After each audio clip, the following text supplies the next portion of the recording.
So let's talk about mutations. A mutation is a mistake in your DNA. Your DNA actually has the ability, well, the cells in your body have the ability to replicate that DNA, and that's necessary for our body to replenish itself and so on, but also when you have children, to pass that information on. A mutation could be the result of a copying mistake. The process by which the genes in your DNA are copied to the new strand is brilliant. It's ingenious, but it's not 100% accurate. But God knowing that, there's actually a mechanism that will correct most mutations. Interestingly, you actually have a spell checker in your DNA, which it's amazing. But in any case, every now and then, because of sin and the curse, we no longer live in a perfect world. And so every now and then, a mistake occurs in your DNA, and some instructions are lost or they're scrambled. And so, for example, all dogs should have information for 4 normal, healthy legs. They have certain instructions that make those legs. But due to mutations, there's some copying mistakes, and they occasionally end up with a dog with short, stubby little legs. And because he's missing some instructions. That's what a mutation does. And if you think about it, a dog like that on the right over there, he's not going to do very well in the wild, is he?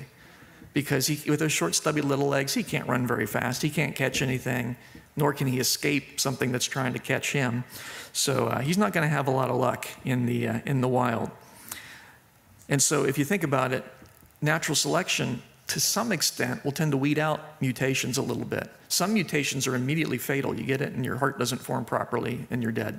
And that mutation is not passed on, right? It can't be, because the organism dies. But the thing with dogs is, some people like dogs that have short, stubby little legs because they can't jump up on you as much.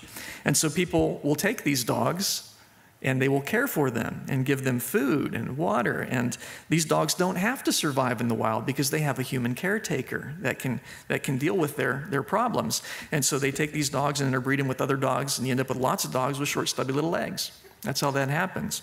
And that's why domestic breeds of dogs tend to be full of mutations. They really are. And that's why you got to spend millions of dollars on them trying to keep them alive, because they're missing some instructions that make it hard for them to survive otherwise. They couldn't survive in the wild. A lot of them couldn't. There's a mutation that causes a dog's snout not to form properly. A dog's supposed to have a long snout, and that helps with their ability to smell and so on. But there's a mutation that causes the snout to be short, but the jaw was designed to fit the longer snout, so they have a horrible underbite. And the skin was designed to fit the longer snout and hangs off the side. Some people think that's cute. You think the dog says, gee, I love having my nose stuffed into my face. That's great. You may not enjoy it so much.